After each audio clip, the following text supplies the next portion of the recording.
अब देख रहे हैं फ्यूचर एक्सप्रेस और मार्केट्स की अगर बात की जाए तो थोड़ी सी रफ्तार और बढ़ी है बाजार के अंदर, खास तौर से जैसे जैसे टीसीएस के अंदर अपमूव आ रहा है, मार्केट्स में भी स्ट्रेंथ आ रही है। 143-144 अंक ऊपर आ चुका है, सेंसेक्स करीब 450 अंक ऊपर। निफ्टी बैंक भी अब थोड़ा और बेटर हुआ है, 94-95 अंक ऊपर अभी भी निफ्टी बैंक कामकाज करता हुआ दिखाई पड़ रहा है। और एडवांस डिक्लाइन की स्थितियों में भी थोड़ा और सुधार आता हुआ दिख रहा है। एडवांसेस के लिहाज से अगर देखेंगे तो है तो 1:1 का ही रेशियो, लेकिन मोटा मोटा 1300 प्लस शेयर अब जो है वो तेज़ी में कामकाज करते हुए आपको दिखाई पड़ेंगे। 1240 सॉरी शेयर जो है तेज़ी में है और 1053 शेयरों के अंदर खरीदारी देखने को मिल रही है। प्रशांत सर, सस्ता ऑप्शन क्या चुना आपने?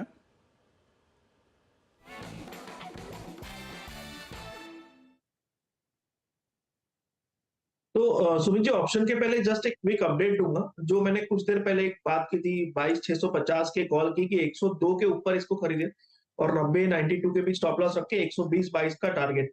उसका हाई जस्ट 101-90 बना है। शायद इससे आपको इंपॉर्टेंस पता चलनी होगी कि 102 की इंपॉर्टेंस क्या थी। इसको क्रॉस करे तो दोपहर में डेफिनेटली यहाँ पे स्ट्रेंथ नजर आ सकती है, तो इसके ऊपर ध्यान रखना होगा। जहां तक सस्ते ऑप्शन की बात है, तो बजाज ऑटो का जो 9,000 का अप्रैल महीने का कॉल है, उसको हम खरीदेंगे, स्टॉप लॉस रखेंगे 212, 212।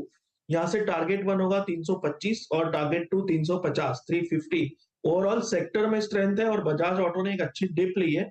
मैं यहाँ से एक मोमेंटम एक्सपेक्ट कर रहा हूँ। तो बजाज ऑटो की 9,000 की माफ़ कीजिएगा कॉल जो है उसको आप लॉन्ग ले सकते हैं। पहला टारगेट 325, दूसरा टारगेट 350, ये आपके लिए है।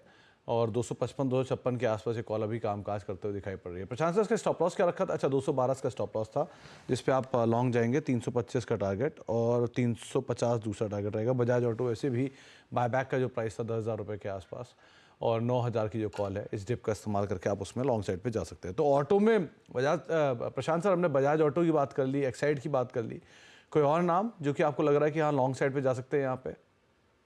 जी, सुमित जी, मारुति काफ़ी अच्छा लग रहा है, बट मुझे लग रहा है कि अभी रिस्क रिवॉर्ड से जस्टिफाई नहीं हो रहा है। उसकी जगह एक स्टॉक जो काफ़ी वक़्त बाद ब्रेकआउट की कोशिश कर रहा है, वो होगा एस्कॉर्ट्स। करीबन 3040 पे चल रहा है। स्टॉप लॉस छोटा ही रखेंगे 3020 का, 3020। ट्रिगर हो तो ब्रेकआउट फेल हो रहा है मान के एग्जिट हो जाएँगे, बट अगर ये ब्रेकआउट सस्टेन करे, तो ये 20 पॉइंट लेस देन 1% रिस्क बिल्कुल लेने लायक है। तो 3020 का स्टॉप लॉस रख के टारगेट रखेंगे 3100 का, 3100। 3,100 का स्टॉप लॉस, 3,020 का एक यहाँ पर स्टॉप रख के आप 3,100 के टारगेट्स के लिए लॉन्ग साइड पे जाएंगे एस्कॉर्ट्स में। वही वापस निफ्टी बैंक लेकर आइए। एकाएक स्पाइक आया निफ्टी बैंक में, अब 132 अंक ऊपर अब निफ्टी बैंक आ चुका है। एकाएक तेजी आई, जरा वापस सारे कंपोनेंट लेके आइए।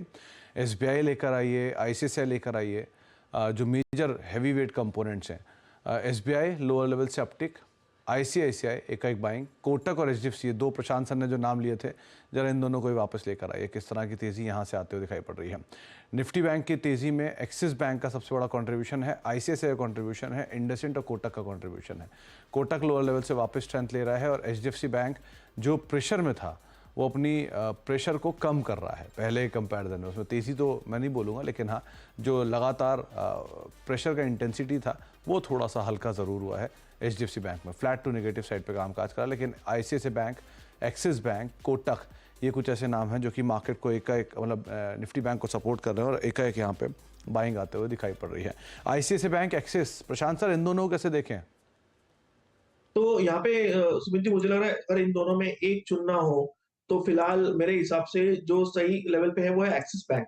और करीबन हम 1075 पे ट्रेड कर रहे हैं। मुझे लग रहा है कि हम कंफर्टेबली 1100 का लेवल देख सकते हैं, 1095, 1100। स्टॉप लॉस हम रखेंगे 1065 पे, 1065। अगर आईसीआईसीआई स्पेसिफिक लेवल देखना हो तो हम अभी ऑलमोस्ट 1090 के आसपास है। यहाँ मैं वेट करूंगा कि मुझे 1095, 1095 के ऊपर क्लोज मिले, तब मैं यहाँ पोजीशन बनाऊंगा। एक अहम रेजिस्टेंस है 1095, 1100 का। बट अगर मैं इसके सामने एक्सिस को देखूं तो यहाँ बिल्कुल एक ट्रेड लिया जा सकता है। एक बारी Q4 अपडेट के बाद वोल्टास को और देखिए। आज वैसे ही ये चलना शुरू हो गया था, शायद स्ट्रीट को भनक लग गई थी कि कोई अच्छे नंबर आने वाले हैं, तो लोअर लेवल से तो चल ही रहा था, लेकिन रफ्तार आज फुल थ्रॉटल हो गई जैसे ही ये Q4 के इनके अपडेट आए। क्या करना चाहिए? जी, मेरे हिसाब से यहाँ जो हाई बना था ऑलमोस्ट 1400 के करीब बना था और वहां से अभी हम 1340 पे ट्रेड करें। मुझे लग रहा है कि यूफोरिक गैप अप है, तो प्रॉफिट बांध लेना चाहिए। और लोअर लेवल्स के लिए, यानी जो परसों की क्लोजिंग थी उसके और आज के ओपनिंग के बीच में, यानी करीबन 1290, 1300 तक के लेवल तक की डिप आए, तो वहां पे फ्रेश बाइंग करनी चाहिए। तो फिलहाल मुझे लग रहा है कि प्रॉफिट बांधने के लिए अच्छा लेवल है। तो प्रॉफिट बांधने के लिए ज़्यादा बेहतर लेवल आपको दिखाई पड़ेगा वोल्टास में। लाइकवाइज एक बारी गोदरेज प्रॉपर्टी और देखिए, वहाँ पर Q4 अपडेट तो नहीं है, लेकिन इनके एक प्रोजेक्ट को बहुत स्ट्रॉन्ग डिमांड आई है, उसका एक इम्पैक्ट है। करीब करीब 7% ऊपर ये भी कामकाज कर रहा है। इसे कैसे रीड करें? तो सुमित जी, एक्चुअली मैं इसको ऑप्शंस के लिए देख रहा था, बट काफी ज्यादा रिस्क रिवॉर्ड जस्टिफाई नहीं कर रहा था, इसलिए मैंने अवॉइड किया। बट जहां तक इसका ब्रेकआउट की सवाल है, तो इसका ब्रेकआउट बहुत स्ट्रांग है। आज का जो वॉल्यूम है वो भी बहुत स्ट्रांग है, तो वॉल्यूम बैक ब्रेकआउट हमेशा हम विश्वास कर सकते हैं। मेरे हिसाब से अभी हम ऑलमोस्ट 2670 के आसपास ट्रेड कर रहे हैं, तो यहाँ अभी भी कोई पोजीशन लेना चाहे 2600 के स्टॉप लॉस से कोशिश कर सकता है। ये सस्टेन कर जाए तो आपको 2800 तक के लेवल भी कंफर्टेबली दिख सकते हैं। तो 2800 तक के लेवल्स भी गोदरेज प्रॉपर्टी में आते हुए दिखाई पड़ सकते हैं। बहुत बहुत शुक्रिया प्रशांत सर, हमारे साथ बने रहने के लिए, बातचीत करने के लिए, मार्केट्स पे और सभी शेयरों पर चर्चा करने के लिए। बातचीत में ही निफ्टी बैंक अब ऑलमोस्ट अपने ऑल टाइम हाई की तरफ जा रहा है। 25-26 अंक ही दूर है अपने ऑल टाइम हाई से, और एक स्पाइक निफ्टी बैंक को अब 116-17 अंक ऊपर अभी लेकर आ चुका है।